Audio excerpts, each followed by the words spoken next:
नमस्कार दोस्तों, मैं आप सबका स्वागत करता हूं हमारे चैनल विद्यारंभ। हाँ, तो जैसा कि बच्चों आप जानते हो, कल हमने फैक्टर थ्योरम स्टार्ट कर दिया था और हमने क्वाड्रेटिक इक्वेशंस के फैक्टर्स कैसे निकालते हैं वो हमने सीख लिया था। आज वाली क्लास में हम क्या करेंगे? आज वाली क्लास में हम क्वाड्रेटिक इक्वेशन से आगे बढ़ेंगे। क्यूबिक इक्वेशन का फैक्टर कैसे निकालते हैं जिसकी डिग्री 4 होती है, ऐसे पॉलिनोमियल्स के फैक्टर्स कैसे निकालते हैं वो सीखेंगे आज हम इस क्लास में। डिग्री 3 डिग्री में क्यूबिक पॉलिनोमियल का फैक्टर्स कैसे निकालते हैं, डिग्री 4 वालों के भी फैक्टर्स कैसे निकालते हैं वो सीखेंगे आज। क्वाड्रेटिक वालों को तो इजी होता है, स्प्लिटिंग का मिडिल टर्म से निकल जाता है, लेकिन क्यूबिक और डिग्री 4, 5 वालों का निकालना थोड़ा सा मुश्किल होता है। जिसको सब कुछ पता है उसके लिए कुछ भी मुश्किल नहीं है, जिसको कुछ भी नहीं पता उसके लिए सब मुश्किल है। तो जैसे कि यहाँ पे मैं आपके ना एनसीईआरटी का एग्जाम्पल नंबर 9 कराता हूँ। पहले ये क्वाड्रेटिक इक्वेशन है, इसे कैसे सॉल्व करेंगे देखते हैं। वाई स्क्वायर, ये 9 है आपके एनसीईआरटी का एग्जाम्पल नंबर 9 है ये। Y square -5y + 6 -5y + 6। तो इसे कैसे सॉल्व करेंगे? इसे सॉल्व करने के दो तरीके हैं। या तो इसे स्प्लिटिंग द मिडिल टर्म से सॉल्व करो, सबसे आसान तरीका। अगर क्वेश्चन में बोले यूजिंग फैक्टर थ्योरम, तो भाई आप वहां पे स्प्लिटिंग द मिडिल टर्म नहीं लगा सकते। अगर क्वेश्चन में क्लियरली बोला है कि इसको फैक्टराइज करो फैक्टर थ्योरम को यूज करके, तो आप स्प्लिटिंग द मिडिल टर्म नहीं लगा सकते।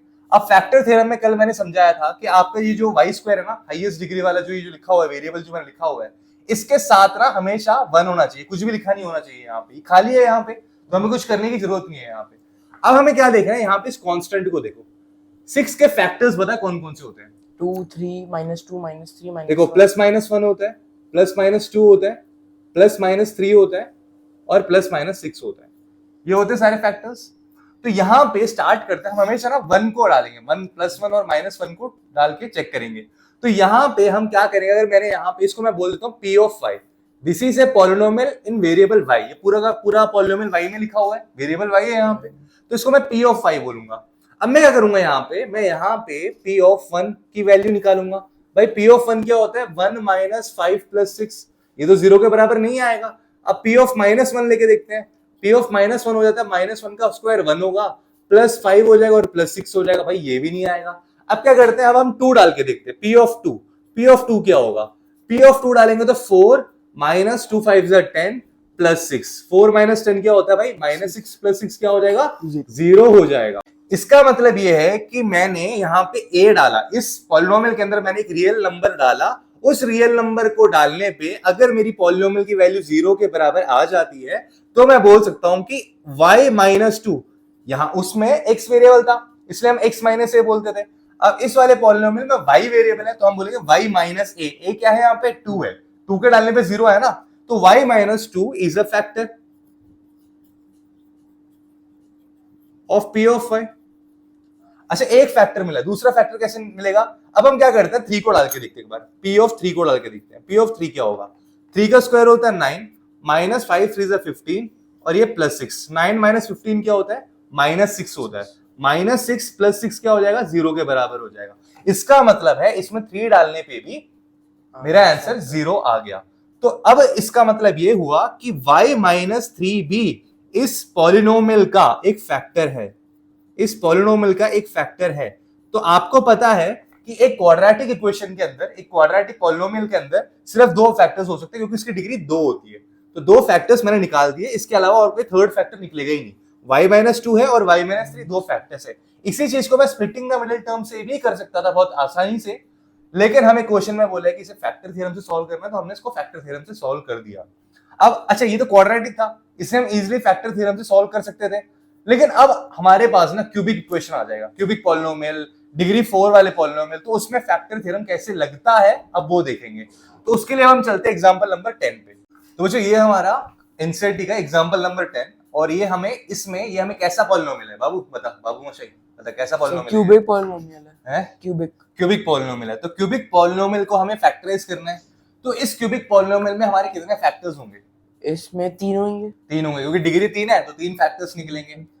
और हम यहाँ पे स्प्लिटिंग द मिडिल टर्म तो लगा नहीं सकते, क्योंकि मैंने बोला स्प्लिटिंग द मिडिल टर्म सिर्फ क्वाड्रेटिक इक्वेशन है, क्वाड्रेटिक पॉलिनोमियल में लिख सकता है, जहां पे डिग्री 2 होती है। यहाँ पे तो डिग्री 3 है, तो यहाँ पे क्या कर सकते हैं सर? यहाँ पे हम निकाल सकते हैं फैक्टर थ्योरम।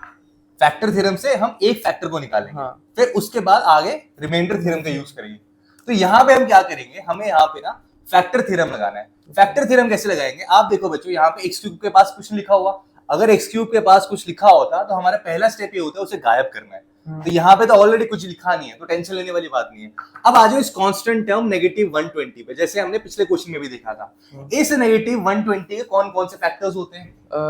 120 के फैक्टर्स क्या क्या होते हैं? प्लस माइनस 1 होता है, 1 2 प्लस माइनस 2 होता है भाई, प्लस माइनस 3 होता है, प्लस माइनस 4 होता है, प्लस माइनस 5 होता है, प्लस माइनस 6 होता है, ऐसे जाते जाते प्लस माइनस 120 तक होगा फैक्टर्स में। सारे फैक्टर्स नहीं लिख रहे हैं यहाँ पे।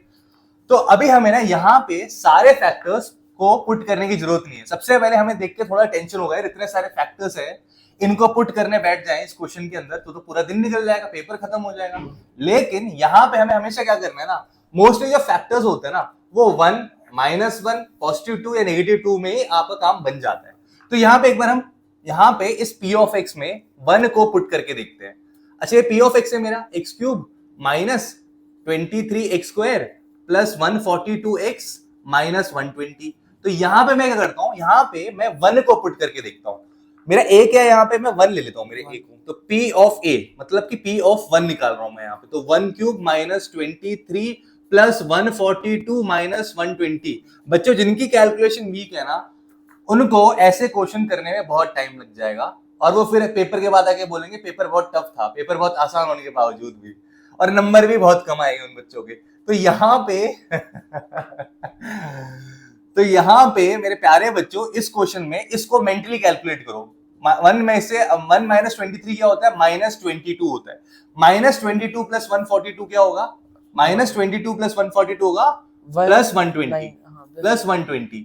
तो ये हो जाएगा प्लस 120 माइनस 120 0 के बराबर। तो इसका मतलब है मैंने एक वैल्यू डाला, p ऑफ 1 डाला तो मेरा 0 आ गया। तो मैं कह सकता हूं, फैक्टर थ्योरम क्या था, फैक्टर थ्योरम ये कहता है if p of a is equal to 0 then x minus a is a factor of polynomial. तो यहां पे मैं बोल सकता हूं कि x ये ना हमारा, हाँ, x minus 1 is a factor of p of x, ये मैं बोल सकता हूं यहां पे। अब बच्चों बाकी हमें और 2 फैक्टर्स निकालने, इन 2 फैक्टर्स को भी आप इसमें से वैल्यू पुट करके निकाल सकते हो। लेकिन कहां तक पुट करोगे भाई, मान लो कि आपने 4 पुट करा तब भी नहीं आया, 3 पुट करा तब भी नहीं आया।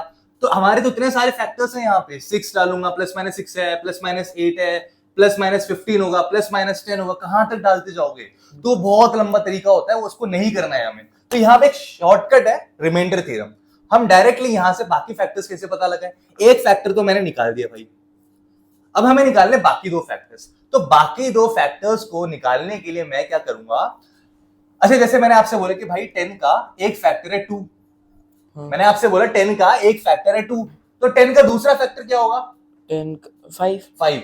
मैंने 10 को 2 से डिवाइड करा तो मेरे को दूसरा फैक्टर भी मिल गया 5, है ना। 10 को जब मैं 2 से डिवाइड करता हूं, 2 5 10, मेरे को दूसरा फैक्टर मिल गया 5, ये रहा मेरा दूसरा फैक्टर। इसका मतलब है अगर इस पॉलिनोमियल को मैं इससे डिवाइड कर दूंगा तो जो क्वोशिएंट आएगा ना मेरा, वो दूसरा फैक्टर होगा। ठीक है, तो डिवाइड करके देखते हैं यहाँ पे कैसे करेंगे पॉलिनोमियल को डिवाइड। तो आप बोलोगे सर ये हमारा क्या है, ये हमारा डिविडेंड जो डिवाइड होने जा रहा है, डिविडेंड। तो ये हो गया मेरा x³ माइनस, जगह मिल जाएगी, हाँ हो जाएगा, x³ minus 23x² plus 142x minus 120, ये है मेरा डिविडेंड। और मैं डिवाइजर किया किस चीज से मैं डिवाइड कर रहा हूं, अपने फैक्टर से डिवाइड कर रहा हूं, एक फैक्टर जो है, ताकि मेरा दूसरा फैक्टर भी आ जाए। तो x माइनस 1 से डिवाइड करूंगा। अब बच्चों आपको क्या करना है, आप ना डिविडेंड का फर्स्ट टर्म देखो और डिवाइजर का फर्स्ट टर्म देखो। यहां पे ना इसके नीचे एग्जैक्टली x³ आना चाहिए, ये जो मैंने लिखा है ना x³ और x³, मुझे क्या करना है, हर स्टेप में एक टर्म कैंसिल आउट करना है मुझे। तो मेरा फर्स्ट स्टेप यहां पे ये होगा कि मैं इसमें से x³ को गायब कर दूं। तो यहां पे इस x में मैं ऐसा क्या मल्टीप्लाई करूं कि मेरा x³ बचे, x² मल्टीप्लाई करूंगा। मैंने इस x में x² मल्टीप्लाई करा तो मेरा x³ आ गया। ठीक है जी। अच्छा ये -1 भी तो है ना, ये -1 भी तो मल्टीप्लाई होगा ना, सिर्फ x थोड़ा ना मल्टीप्लाई होगा, ये -1 भी x² में मल्टीप्लाई होगा तो क्या होगा, -1 into x² माइनस x² हो जाता है। और माइनस x² कहां लिखूंगा, मैं यहां लिखूंगा। अब देखो बच्चों, यहाँ पे x³ और ये x³ ना, यहाँ पे दोनों में पॉजिटिव साइन है, मुझे क्या करना है, इसे गायब करना है। तो इसमें से एक नेगेटिव होना चाहिए। तो क्या करो बच्चों, इस x³ का साइन पलट दो। जब आप इस x³ का साइन पलट दोगे, ये पॉजिटिव है तो ये नेगेटिव हो जाएगा साइन पलटते ही। ये साइन भी पलट जाएगा। अगर आपने इसके साथ कुछ छेड़खानी की, इसके साइन के साथ कुछ छेड़खानी की, तो इसका साइन भी अपने आप उल्टा हो जाता है। अगर ये नेगेटिव है तो ये पॉजिटिव हो जाएगा। ठीक है मेरे प्यारे बच्चों, तो एक्स क्यूब और एक्स क्यूब कट जाएगा। अब क्या आएगा, -23x² प्लस एक्स स्क्वायर है। ये माइनस एक्स स्क्वायर नहीं है, तो -23x² प्लस एक्स स्क्वायर क्या होता है, -22x²। -22x² होता है। तो -22x² प्लस 142x माइनस 120।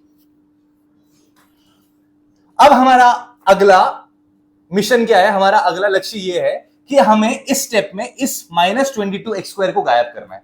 हमें इस -22x² को कैसे भी करके गायब करना है। तो यहां पे मेरे को क्या चाहिए, एग्जैक्टली -22x² चाहिए। जो यहां लिखा था वही चीज मेरे को एग्जैक्टली यहां पे चाहिए। तो आप बोलोगे सर कि, आप नहीं बोलोगे, मैं पूछूंगा कि बच्चों ये बताओ कि सर यहाँ पे मैं क्या ऐसा मल्टीप्लाई करूं कि 22x² आ जाए। x के साथ मैं ऐसा क्या मल्टीप्लाई करूं कि -22x² आ जाए। -22 मेरा पूछने का मतलब यह है बच्चों, x into what is equal to -22x²। तो आप बोलोगे सर यहाँ पे x के साथ मैं एक -22 मल्टीप्लाई करूंगा और यहाँ पे 2x है तो एक x मल्टीप्लाई कर दूंगा।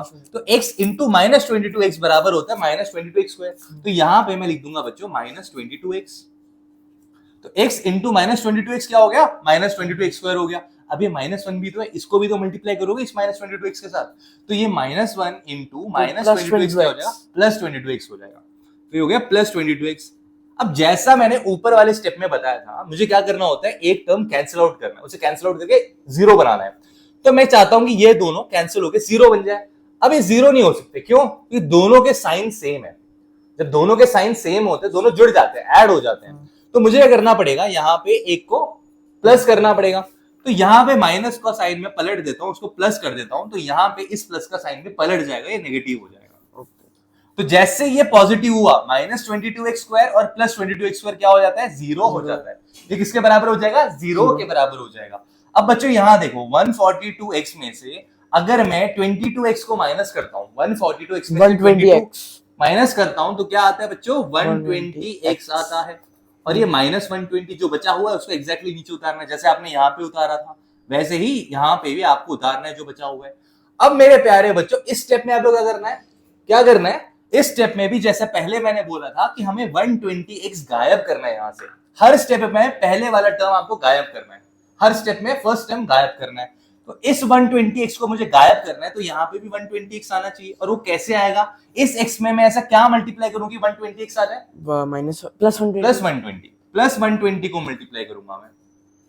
तो जैसे ही मैंने यहाँ पे +120 को मल्टीप्लाई किया तो क्या आया भाई, मेरा 120x आ गया। अब सिर्फ x से थोड़ा ना मल्टीप्लाई करूंगा, ये 1 भी तो बैठा है यहाँ पे। तो जब मैं इस -1 से 120 को मल्टीप्लाई करूंगा तो -120 आ जाएगा। उस -120 को मैं यहाँ लिखूंगा। आ रहा है ना कैमरा में, पूरा बोर्ड कवर हो रहा है, हो रहा है। तो ये -120 लिखा। अब वही चीज जो मैं पहले कह रहा था कि मुझे क्या करना है, हर स्टेप में पहला टर्म गायब करना है। तो यहाँ पे 120 120 दोनों ही पॉजिटिव है, तो मैं ऐसे गायब नहीं कर सकता, मुझे साइन को पलटना पड़ेगा। तो साइन को पलटने के लिए मैं क्या करता हूँ, इस पॉजिटिव 120 को नेगेटिव 120 बना दूंगा। और जैसे ही मैंने इसका साइन पलट दिया, इसका साइन भी पलट जाएगा और ये पॉजिटिव हो जाएगा। आप खुद बताओ मेरे बच्चों कि यहाँ पे -120 + 120 0 के बराबर हो जाएगा। ये -120 + 120 भी 0 के बराबर हो जाएगा। इसका मतलब है 0 मेरा रिमाइंडर आ गया। इसका मतलब क्या भाई, हाँ x - 1 एक फैक्टर है, प्रूव भी कर दिया एक तरह से हमने। जब कोई किसी का फैक्टर होता है तो रिमाइंडर क्या आता है भाई, 0 आता है। आप देख सकते हो 10/2 करा तो रिमाइंडर क्या आया था, 0 आया था। इसका मतलब है इस पॉलिनोमियल को कंप्लीटली डिवाइड कर दिया इस x - 1 ने। और अब हम पता है मैं क्या बोलूंगा, अब मैं बोलूंगा कि जैसे मैंने यहाँ पे लिखा था 2 × 5 10 के बराबर होता है, वैसे ही यहाँ पे x - 1 इंटू दिस क्वोशिएंट, इसको क्वोशिएंट बोलते हैं। ये क्वोशिएंट किसके बराबर होगा, इस डिविडेंड के बराबर होगा। लिख के दिखाता हूं आपको। सर कैप्चर नहीं हुआ है, मजाक कर रहा हूं। अच्छा यहाँ पे जैसे कि मैं क्या कहना चाह रहा था, जैसे आपका पॉलिनोमियल क्या था, x³ - 23x² + 142x - 120, ये था ना। इसको मैं अब कैसे लिख सकता हूं, जैसे मैं यहाँ पे 10 को लिख सकता हूँ 2 × 5। जैसे मैं यहाँ पे बच्चों 10 को मैं लिख सकता हूँ 2, ये 2 और ये × 5 लिख सकता हूं। वैसे ही मैं यहाँ पे बच्चों इस पॉलिनोमियल को इसकी तरह लिख दूंगा। ये जो मेरा डिवाइजर है ये इनटू ये जो मेरा क्वोशिएंट आया, क्वोशिएंट क्या है भाई, x² minus 22x plus minus 22x plus 120। अब हमें क्या चाहिए था, हमें तीन फैक्टर्स चाहिए, और फैक्टर्स किस फॉर्म में होते हैं, x माइनस ए वाले फॉर्म में होते हैं। एक तो मेरे पास है, इसको अब मुझे x माइनस ए वाले फॉर्मेट में तोड़ना है। अब खुद देखो हमारे पास क्या था, क्यूबिक पॉलिनोमियल था हमारे पास, हमने उसमें से एक फैक्टर पता लगा लिया, और जो दूसरा फैक्टर है वो क्वाड्रेटिक पॉलिनोमियल के फॉर्म में है। तो क्वाड्रेटिक पॉलिनोमियल के फॉर्म में है, तो आपको पता है क्वाड्रेटिक पॉलिनोमियल में दो फैक्टर्स होते हैं। हाँ, तो अब हम स्प्लिटिंग द मिडिल टर्म लगाएंगे इस पे, और इसके दो फैक्टर्स पता लगाएंगे क्या होते हैं। तो दो वो हो जाएंगे और एक ये हो जाएगा, तो टोटल तीन फैक्टर्स हमारे पास आ जाएंगे। तो इसमें अगर हम स्प्लिटिंग द मिडिल टर्म लगाएंगे, तो आप बताओ मेरे को बच्चों कि यहाँ पे क्वेश्चन क्या है, एक स्क्वायर दिखते रहा ना बोर्ड पे ना, ब्लैक ब्लैक स्पॉट्स, उसकी वजह से यहाँ पे आते ही मार्कर भी ब्लैकिश सा हो गया है। देखना लाइन, देखना ब्लैक। हाँ देख रहा था मैं, कोई चल गया, तो नहीं क्या चक्कर है यार। X square minus 22x plus 120। Sir 10 और 12 हाँ, तो उनको भी सोचने देता ना, कट कर देना। अब देख यहाँ पे ना एक्स स्क्वायर का कोई भी कोएफिशिएंट नहीं है, तो मतलब 1 इंटू 120 120, बीच वाला नंबर क्या है माइनस 22। ऐसे दो नंबर्स जिनको मल्टीप्लाई करने पे 120 आ जाए, और वही दो नंबर को जोड़ने पे माइनस 22 आ जाए, तो कौन से दो नंबर होंगे।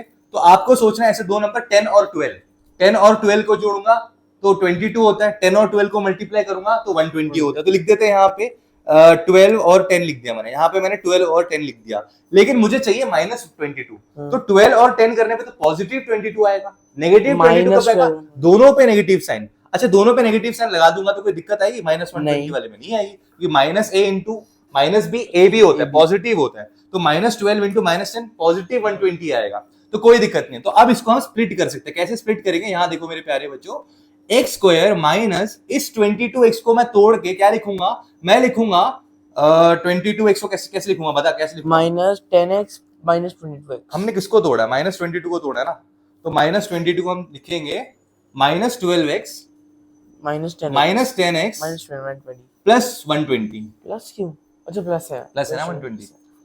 अब मेरे प्यारे बच्चों, अब करना है ग्रुपिंग करनी है, यहाँ पे क्या करना है, ग्रुपिंग करनी है। तो जब आप ग्रुप करोगे ना, आपने यहाँ क्या करना है, आप देखो यहाँ पे नेगेटिव साइन अगर आप कॉमन ले लोगे बीच में से, यहाँ से अगर आप नेगेटिव साइन कॉमन ले लोगे तो क्या आएगा, एक्स स्क्वायर माइनस 12x, अगर आपने नेगेटिव कॉमन ले लिया तो यहाँ पे आ जाएगा ये 10x हो जाएगा, और ये माइनस 120 हो जाएगा। मैं नेगेटिव साइन कॉमन ले रहा हूँ, तो ये पॉजिटिव हो जाएगा और ये उसका नेगेटिव हो जाएगा। अब यहाँ पे अगर मैं इन दोनों में से x को कॉमन लूंगा तो ये हो जाएगा x माइनस 12, और यहाँ पे अगर मैं 10 कॉमन लूंगा तो क्या हो जाएगा, ये भी हो जाएगा मेरा x माइनस 12, x माइनस 12। अब जैसे मैंने कल आपको बताया था, डिस्ट्रीब्यूटिव प्रॉपर्टी के अंदर क्या होता है, a into B minus a into C है, तो मैं उस a को कॉमन ले सकता हूं। यहाँ पे वो a का काम कौन कर रहा है, ये दोनों में कॉमन है, तो x माइनस 12 को अगर मैं कॉमन लूंगा दोनों में से, तो ये हो जाएगा मेरा x minus 12 into x minus 10। लो भैया, मैंने क्वाड्रेटिक इक्वेशन के दो फैक्टर्स निकाल दिए, और एक फैक्टर मेरे पास पहले से ही आ गया हुआ था। अब ये तीनों फैक्टर्स मिला के मेरे पास, जो मैंने बोला था ना, एक क्यूबिक पॉलिनोमियल के तीन फैक्टर्स होते हैं, उसमें से पहला फैक्टर ये रहा, दूसरा फैक्टर ये रहा, तीसरा फैक्टर ये रहा। तो अब मैं पता क्या लिखूंगा, अब मैं लिखूंगा मेरे ये जो क्यूबिक पॉलिनोमियल है ना, इसको मैं लिखूंगा x cube minus 23x square plus 142x minus 120 बराबर है x minus 1 into x minus 12 into x minus 10 के। बात आई समझ।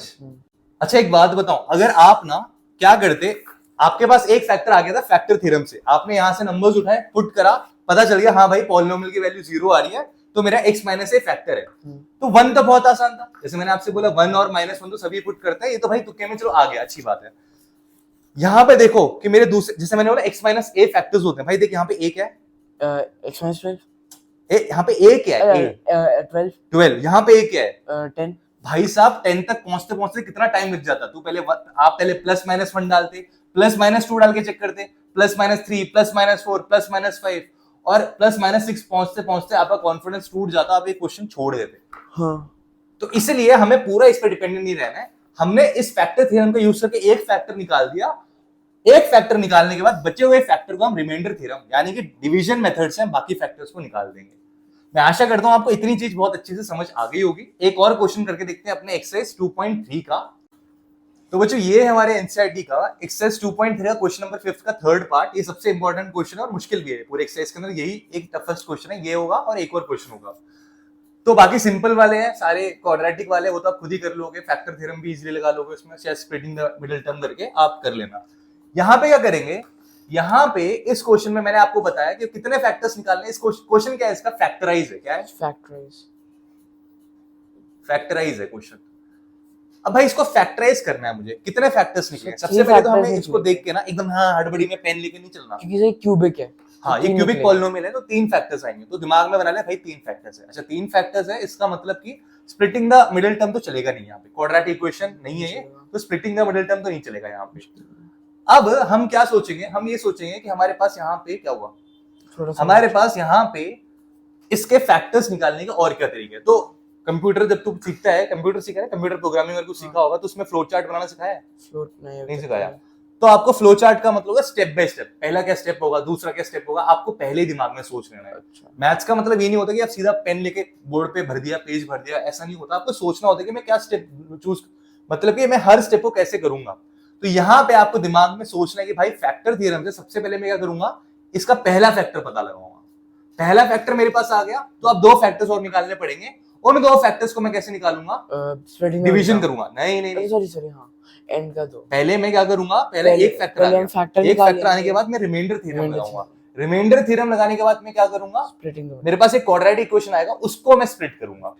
ठीक है, यही रहेगा मोस्ट ऑफ द क्वेश्चन में। इससे 4 डिग्री वाला आपको नहीं आएगा, आपके पेपर में नहीं आएगा। और ये चैप्टर बहुत इंपॉर्टेंट है, क्लास 10th में भी पॉलिनोमियल है, तो ये चैप्टर बहुत इंपॉर्टेंट है और दिमाग में बिठा लो अच्छे से जो भी स्टेप्स मैं बोल रहा हूँ। तो यहाँ पे बच्चों क्या करना है, फैक्टर थ्योरम अप्लाई करना है। तो फैक्टर थ्योरम अप्लाई करने के लिए देखा भाई एक्स क्यूब के पास कुछ नहीं लिखा हुआ, एक्स क्यूब अकेला खड़ा है, कोई दिक्कत नहीं, इजी है फिर क्वेश्चन। जब एक्स क्यूब के साथ कुछ होता है ना तो उसको हटाने के एक स्टेप एक्स्ट्रा करना पड़ता है, यहाँ पे उसकी जरूरत नहीं है। तो यहाँ पे क्या करेंगे, यहाँ पे हमने कांस्टेंट टर्म को देगा 20, कांस्टेंट टर्म को देगा 20 के फैक्टर्स क्या क्या होते हैं आप बताओगे? 20 के होते हैं -1 + 1 -2 + 2 -5 + 5 -4 4 भी है, 4 भी और 4 + 4 10 -10 और 20 +-20। तो हम क्या करते हैं, देखो इसमें ना कॉमन सेंस लगाना है आपको, इसमें कॉमन सेंस लगाना है। क्या कॉमन सेंस लगाना है बाबू आप बताओ? कि हमें इसमें प्लस तो लेनी, हाँ एग्जैक्टली, क्योंकि मेरा सारा जो पॉलिनोमियल है सबके बीच में क्या है, सारे जो मेरे टर्म्स लिखे हुए हैं हर टर्म के बीच में पॉजिटिव साइन है। अगर मैं यहाँ पे पॉजिटिव वैल्यू ले लूंगा तो ये तो कभी 0 नहीं बनने वाला, और मेरे को पॉलिनोमियल 0 के बराबर आना चाहिए, तब मैं बोलूंगा ना कि जो मैंने वैल्यू ली है वो उसका फैक्टर हो सकता है। तो यहाँ पे हम नेगेटिव वैल्यूज चूज करेंगे। एक बार हम -1 को डाल के देखते हैं, क्या माइंड में कैलकुलेट कर सकते हैं -1 को? कर सकते हो आप, ट्राई करो। सबसे पहले वाले टर्म का -1 का क्यूब मतलब -1, ठीक है, फिर +13 × 1 का x का क्यूब मतलब -1 का क्यूब, x का स्क्वायर है ये, स्क्वायर सॉरी, तो मतलब वो पहले क्या था, यहाँ पे क्या था याद है, क्या रखा हुआ था? -1, ठीक है, यहाँ पे क्या होगा, फिर +13 होएगा। ठीक है, -1 + 13 अभी इतना रुक, अभी तो आप इतना रुकने के बाद इतना सॉल्व कर माइंड में, -1 + 13 क्या होगा? -1 + 13 होएगा +12 होगा। अब आगे इसके बाद 32 × -1 तो -32 हो जाएगा, -32 हो जाएगा, फिर +20 तो मतलब -32 + 20 होता है -12। तो अभी हमारे पास हमने क्या करा, हमने यहाँ पे ये हमारे पास p of x दे रखा है। तो सबसे पहले क्वेश्चन मिले ना तो ऐसे उतारना कि p of x = x³ + 13x² + 32x + 20, ऐसे उतारा। अब मैंने क्या बोला आपसे कि यहाँ पे आपने p of -1 रख के देखा, तो ये क्या हो जाएगा, -1 + 13 -32 + 20। तो -1 + 13 होता है 12, 12 - 32 + 20, 12 - 32 क्या होता है? 12 - 32 20 -20, तो -20 + 20 किसके बराबर आ गया? 0 के बराबर आ गया। तो यहाँ पे फैक्टर क्या मेरा x -1, तो यहाँ पे x -1 होगा फैक्टर, सोच के x + 1 क्यों होगा? क्योंकि मैंने आपसे बोला अगर मैं p of a मेरा 0 के बराबर आ जाता है, इफ p of a = 0 जो कि यहाँ पे है, तो मैं बोल सकता हूँ कि x - a जो होता है वो इस पॉलिनोमियल का फैक्टर होता है। x - a का मतलब जो तूने यहाँ लिखा होगा पूरा का पूरा a है, तो यहाँ पे इसका मतलब ये हुआ x - a क्या है, -1 है भाई, तो x - (-1) का मतलब x + 1, therefore x + 1 is a factor of x cube minus मतलब p of x बोल दे सीधा, तभी मैंने यहाँ पे p of x लिखा था, ये बार बार इसको लिखना ना पड़े इतना लंबा, is a factor of p of x। ठीक है, एक फैक्टर आया हमारे पास x plus 1, क्या आया x plus 1। अभी मेरे को कितने फैक्टर्स और चाहिए? दो फैक्टर्स चाहिए। अब दो फैक्टर्स चाहिए, पहला स्टेप हमारा ओके हो गया। अब चलते हैं स्टेप नंबर 2। तो स्टेप नंबर 2 पे हम क्या करेंगे? रिमाइंडर थ्योरम लगाना, हमें डिवीजन करना है ताकि हमें क्या मिले? क्वाड्रेटिक क्वोशिएंट मिल जाए। हमें क्वोशिएंट से मतलब है, हम डिवाइड जब करेंगे तो ऊपर जो क्वोशिएंट आएगा वो क्वाड्रेटिक पॉलिनोमियल के फॉर्म में होगा, फिर उसको स्प्लिट करके बाकी दो फैक्टर्स भी हम निकाल लेंगे। तो हमें क्या करना है? मैं क्या करूंगा? मैं डिवाइड करूंगा। किसको किससे डिवाइड करूंगा? ये जो मेरा p of x है ये मेरा क्या होगा? डिविडेंड होगा। x cube plus 13x square plus 32x plus 20, ये मेरा क्या है? डिवाइजर होगा। जो डिवाइड करता है वो डिवाइजर होता है, और जो डिवाइड हो रहा होता है वो डिविडेंड होता है। तो जैसा कि मैंने आपको बताया, अच्छा आप बताओगे बाबू मेरे को स्टेप क्या करना है पहले? सबसे पहले हम x स्क्वायर्ड से करेंगे क्योंकि फिर वो x क्यूब आ जाएगा। हाँ, मुझे क्या करना होता है? सबसे पहले मुझे इस x क्यूब को गायब करना है। मेरा पहला स्टेप ये होगा कि मुझे यहाँ से x क्यूब को गायब करना है। तो x क्यूब को गायब करना था मतलब यहाँ पे x क्यूब ही आना चाहिए। और फिर हम और वो कब आएगा x क्यूब? मैं यहाँ पे क्या मल्टीप्लाई करूंगी x क्यूब आ जाए यहाँ पे? x square. मैं यहाँ पे x के साथ x स्क्वायर को मल्टीप्लाई करूंगा तो यहाँ पे x क्यूब आ जाएगा। हाँ, और फिर उसके बाद हम 1 को x स्क्वायर से करेंगे तो वहाँ x स्क्वायर आ जाएगा। हाँ, फिर उसके बाद हमें x क्यूब और x क्यूब को कैंसिल आउट करना होगा। पोस यहाँ पे x को हम x स्क्वायर से मल्टीप्लाई करेंगे तो x क्यूब आ जाएगा। इसके बाद हमें क्या करना है? ये 1 भी बैठा हुआ है यहाँ पे, इस 1 को भी जब हम x स्क्वायर से मल्टीप्लाई करेंगे तो x स्क्वायर आ जाएगा। अब हम क्या करेंगे? मैंने जैसा बोला कि यहाँ पे हर स्टेप में पहला टर्म कैंसिल आउट होता है, हमें यहाँ पे इस x क्यूब को कैंसिल आउट करना है। लेकिन यहाँ पे दोनों पॉजिटिव है, x क्यूब और x क्यूब दोनों पॉजिटिव है, और दोनों पॉजिटिव नंबर कैसे कैंसिल हो सकते हैं? तो मुझे यहाँ पे नीचे वाला जो नंबर है ना, नीचे वाला जो मैंने लिखा हुआ टर्म, उसको मेरे को उसका साइन रिवर्स करना पड़ेगा। तो रिवर्स करने के लिए मैंने माइनस लगा दिया। यहाँ पे जो साइन था यहाँ पे पॉजिटिव, उसका उल्टा हो गया यहाँ पे। तो यहाँ पे जो साइन था उसका भी उल्टा हो जाएगा यहाँ पे। तो अब क्या हो जाएगा? ये पॉजिटिव x क्यूब है और ये नेगेटिव x क्यूब है, दोनों कैंसिल आउट हो जाएंगे।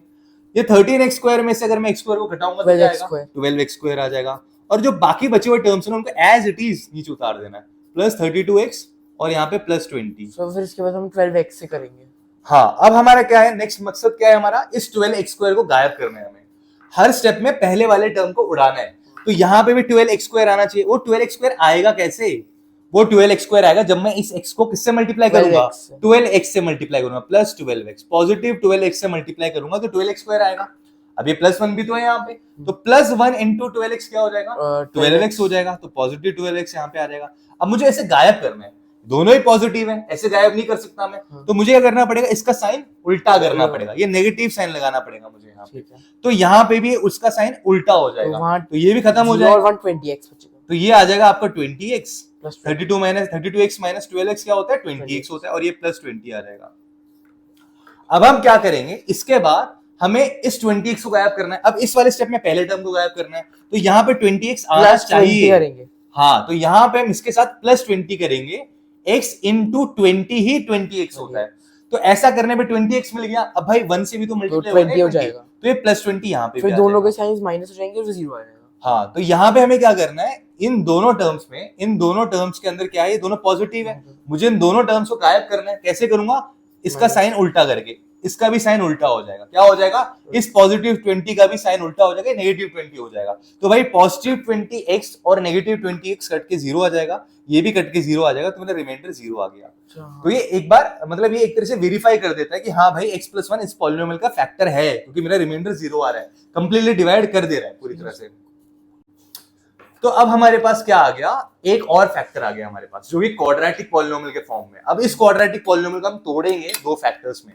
तो मैं क्या लिख सकता हूँ यहाँ पे? जो मेरा p of x होगा ना, मैं बार बार इस पूरा p of x को नहीं लिख रहा, बोर्ड छोटा है, पूरा नहीं आएगा, तो मेरा कहने का मतलब है, लेकिन आपको पेपर में लिखना है p of x is equal to this thing is equal to ये x+1 इंटू, स्टेप्स बहुत इंपॉर्टेंट है, स्टेप्स के मार्क्स होते हैं, x+1 into x square plus 12x plus 20।